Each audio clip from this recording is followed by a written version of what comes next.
Yo, YouTube, what's going on? Welcome back to the Jonathan Hassinger Show. I, of course, am your host, John Hassinger, for this out-of-theater reaction to Oppenheimer, directed by Christopher Nolan, starring Cillian Murphy, Robert Downey Jr., Matt Damon, Emily Blunt, Florence Pugh, Josh Hartnett, and so many other great actors. This movie is long, and if you think the bomb being detonated is in the third act, you're wrong. Because all these jealous, insecure, power-hungry stiffs, jealous of these scientists, tried to destroy their careers, specifically Oppenheimer's, and Robert Downey Jr.'s character trying to take him down is this other side non-linear story that's going on throughout the movie that they hop all around to. And Matt Damon and Robert Downey Jr. are going to battle for Best Supporting Oscar.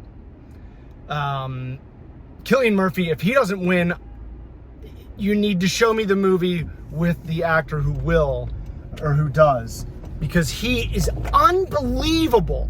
And all day today, I was listening to interviews with Robert Oppenheimer from the past just to, just kind of get an idea about the guy, because all you really know is that he, helped invent the atomic bomb. And Cillian Murphy nails his voice. It like blew me away. Like when he first starts talking, I was like, oh my God, because I was listening to Oppenheimer lectures today. So he nailed the voice. He just carries the whole movie on his back, and he's unbelievable.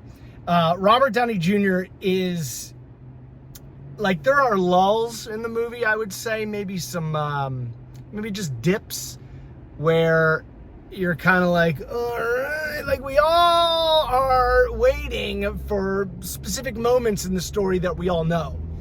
And Robert Downey Jr., when he comes in, he just yanks you right back into the movie.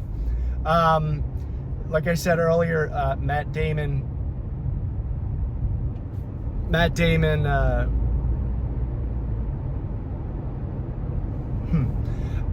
having emergency brake problems. But, Matt Damon, amazing. I don't want to forget anyone. Josh Hartnett was such a surprise. It took me forever to, put together that it was him, and to realize that, he was really acting. It was hard to tell it was him, and he's in it a lot, and he plays kind of like a character who's a little torn. And he was great. This movie's full of surprises like that. Florence Pugh is naked. Chris Stuckman did a recap of this movie, and in it he said when he was watching it, he forgot he was in 2023, which I'm like, I felt like that because there aren't movies like this anymore from, I don't know, the majority of me growing up. It felt like there were movies like this every other month. Now it's like there's movies like this when Christopher Nolan makes a movie. And it's just it's really good. There were times where I wanted it to be even longer. I was like, oh, I wish we could stay in this part of the story a little longer. But I know we won't. Cinematography was amazing. However, I know Nolan's a big stickler about no CGI, and there was no CGI used in this movie. You could have used some. You should have used some. There were some scenes where Oppenheimer's kind of imagining, he's imagining, the bomb going off and it having this. See, what they were worried about was the chain reactions not stopping. So like, you know, not to get too scientific-y, but it's like one electron makes another neutron do something, and then it makes another new electron, and then that blow. It's like they were worried that that just wouldn't stop and that the whole planet would just catch on fire. Oppenheimer's imagining, you know, what that would look like. It happens to him a couple times in the movie, where he's like daydreaming and he sees this girl's face, like it's supposed to look like it's like being like melted, ripped, you know, like the bomb is just tearing the skin off of her face. And it's not done with CGI. It's done with like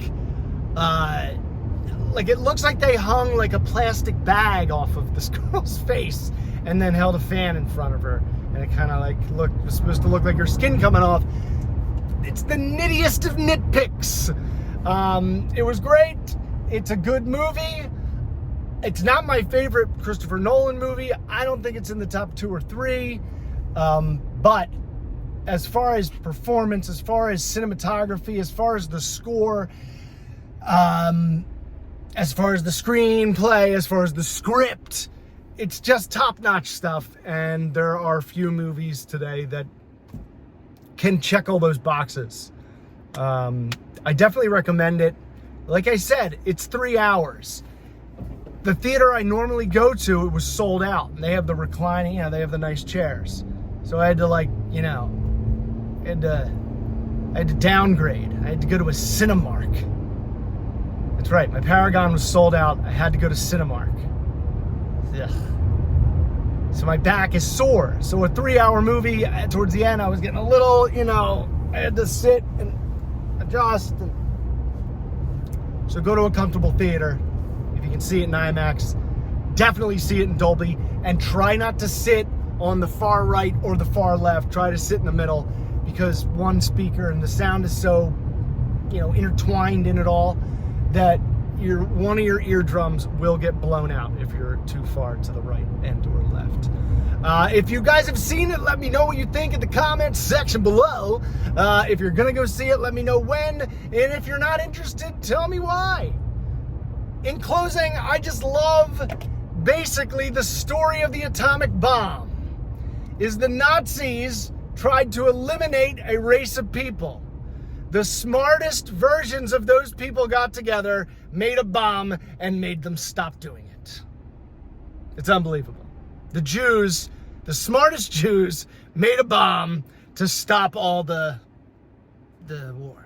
Even though Hitler had already, like, surrendered. I don't know. Don't forget to like, don't forget to subscribe. I'll see you next week. I gotta go.